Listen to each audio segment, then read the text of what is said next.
नमस्कार, arts academy official YouTube channel में आप सभी का स्वागत है। आज के इस वीडियो लेक्चर में हम बात करेंगे कक्षा 12वीं के हिंदी विषय की जो 100 अंक के हैं। यह हिंदी विषय कॉमन सब्जेक्ट है तीनों स्ट्रीम के लिए, आर्ट, साइंस एंड कॉमर्स। तीनों भी संकाय के विद्यार्थियों के लिए काफ़ी उपयोगी है। तो आइए, जो पहला इसका काव्य खंड है उसके बारे में हम पढ़ते हैं। पहला काव्य खंड हिंदी का है कड़बक। कड़बक मतलब होता है कि कड़वी बातें, समझे ना। तो ये मलिक मोहम्मद जैसी की कृति है जो कि उनकी एक पद्मावत से लिया गया है।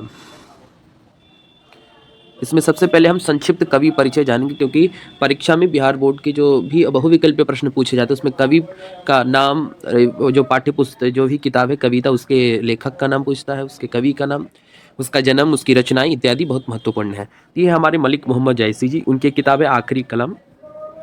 और ये जो कविता इसमें है कड़बक, वो पद्मावत से लिया गया है, आखिरी कलाम से नहीं। वैसे फोटोग्राफ में दे दिया है तो इसको मैंने लगा दी है। आइए सबसे पहले जानते हैं कि मलिक मोहम्मद जैसी जी का जन्म कब हुआ था। तो इनका जन्म 15वीं शताब्दी के उत्तरार्ध में था। अनुमानित है कि 492। एग्जैक्ट इनकी जन्म तिथि ज्ञात नहीं है। निधन भी अनुमानित पर आधारित है, 1548। निवास स्थान जायस कब्र, अमेठी, उत्तर प्रदेश में। आगे इनके पिता का जो नाम था वो मलिक शेख ममरे था, वो मलिक राजे अशरफ।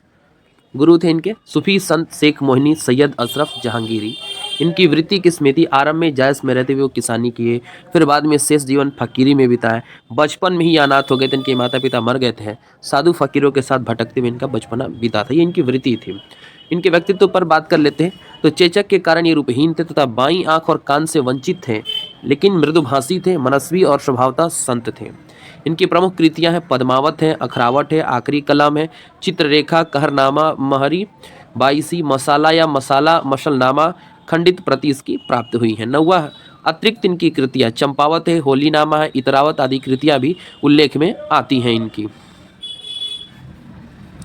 अगला है, इनको प्रेम के पीर की कवि की उपाधि मिली है मलिक मोहम्मद जैसी जी को।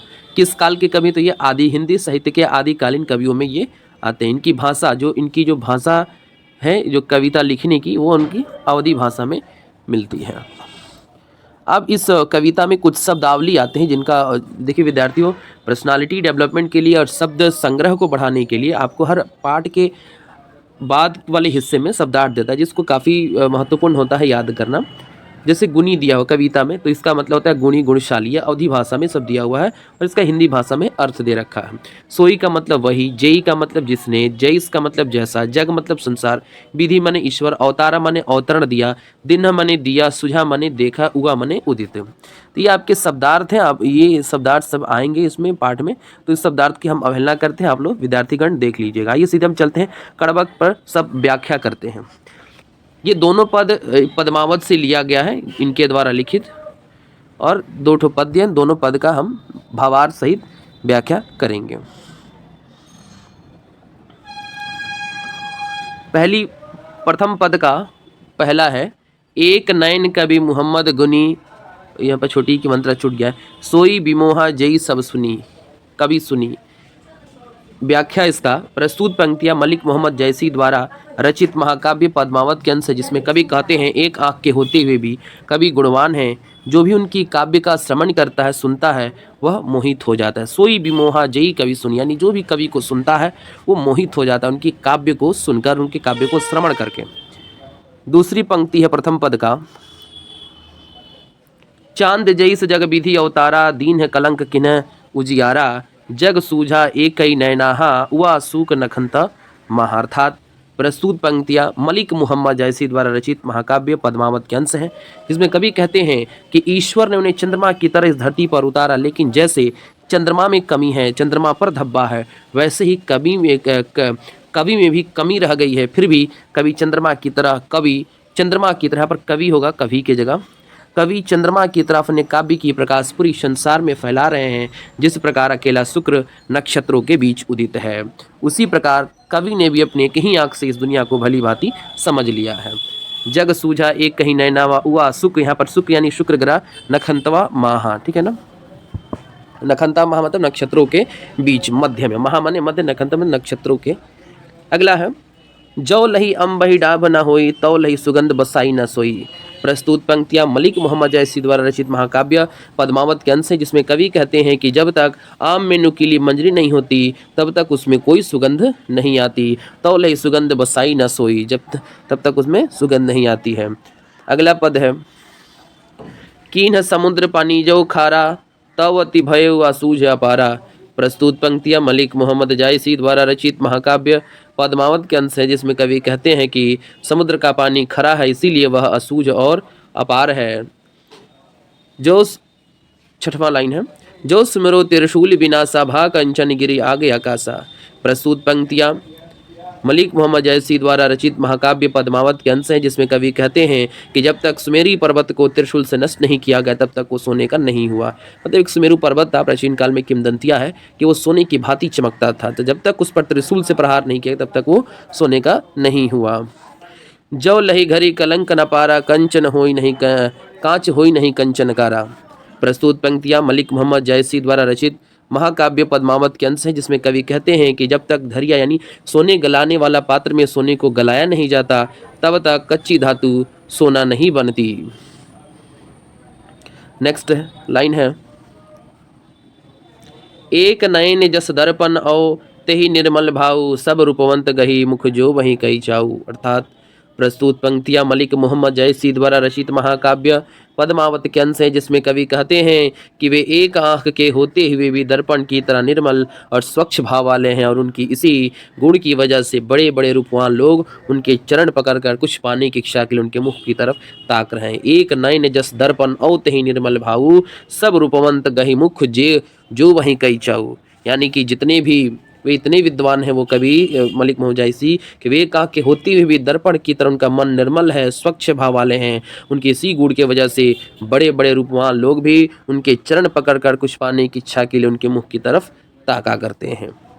नेक्स्ट पंक्तियां हैं मुहम्मद यही कवि जोरी सुनावा सुना जो प्रेम पीर गा पावा जोरी लाई रक्त के ले गाढ़ी प्रीत नैन जल भेई। अब दूसरी पद पंक्ति में हम आते हैं,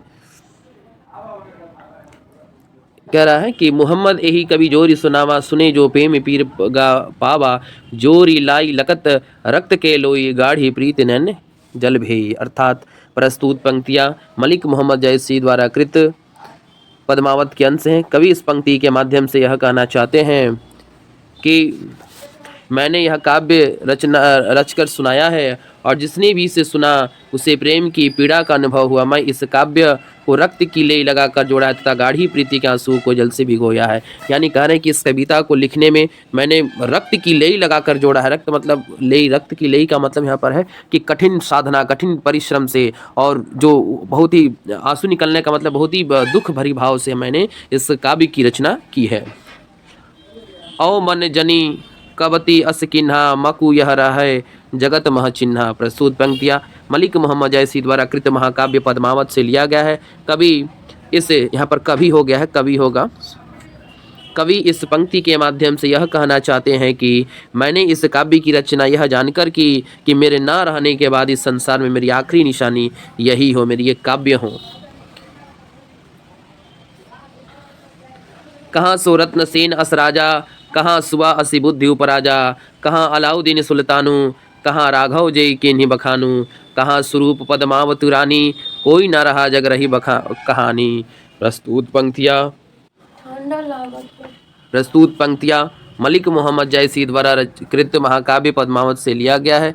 इस पंक्ति के माध्यम से कवि कहना चाहते हैं कि अब ना वह रत्नसेन है जो रत्नसेन है, रत्नसेन एक राजस्थान के सम्राट हुआ करते थे, और ना ही वह रूपवती पद्मावती रानी है, ना वह बुद्धिमान सुआ है, और ना वह राघव चेतना या अलाउद्दीन है, और इनमें से कोई भी नहीं, लेकिन यश के रूप में उनकी कहानियाँ रह गई है। कवि यह कह रहे हैं कि वो बड़े बड़े राजा नहीं रहे, लेकिन उनकी जो यश के रूप में कहानियाँ हैं वो ही यहाँ पर अब धरती पर लोगों में प्रचलित हैं।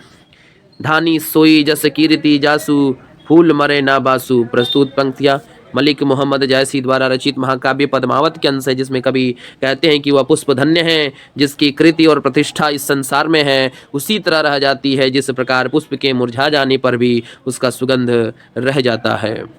अगली पंक्ति है और अंतिम पंक्ति है, कई न जगत जस बेचा कई न लीन जस मोल जो यह पढ़े कहानी इस संवरे दुई बोल। प्रस्तुत पंक्तियां मलिक मोहम्मद जयशी द्वारा रचित महाकाव्य पद्मावत के अंश हैं, जिसमें कवि कहते हैं इस संसार में यश न तो किसी से बेचा है और ना ही किसी ने खरीदा है। कवि कहते हैं जो मेरे कलेजे के खून से रचित यह कहानी को पढ़ेगा वह हमें दो शब्दों में याद रखेगा। धन्यवाद। इसी के साथ ये कविताएं समाप्त होती हैं। कड़बक है ये साइंस आर्ट्स कॉमर्स तीनों स्ट्रीम के विद्यार्थियों के लिए काफ़ी महत्वपूर्ण है और इसमें अब पहला ये वीडियो का पार्ट है और नेक्स्ट वीडियो में मैं इसके जितने भी पाठ्य पुस्तक के अंतर्गत अभ्यास है उनको मैं आप सबको इसमें नेक्स्ट वीडियो में अपलोड करूंगा और जो भी उस किताब में इस पार्ट से व्याकरण का पोर्शन है उसके भी क्वेश्चंस को मैं कराऊंगा।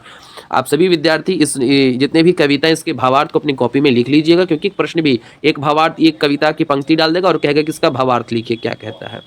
धन्यवाद।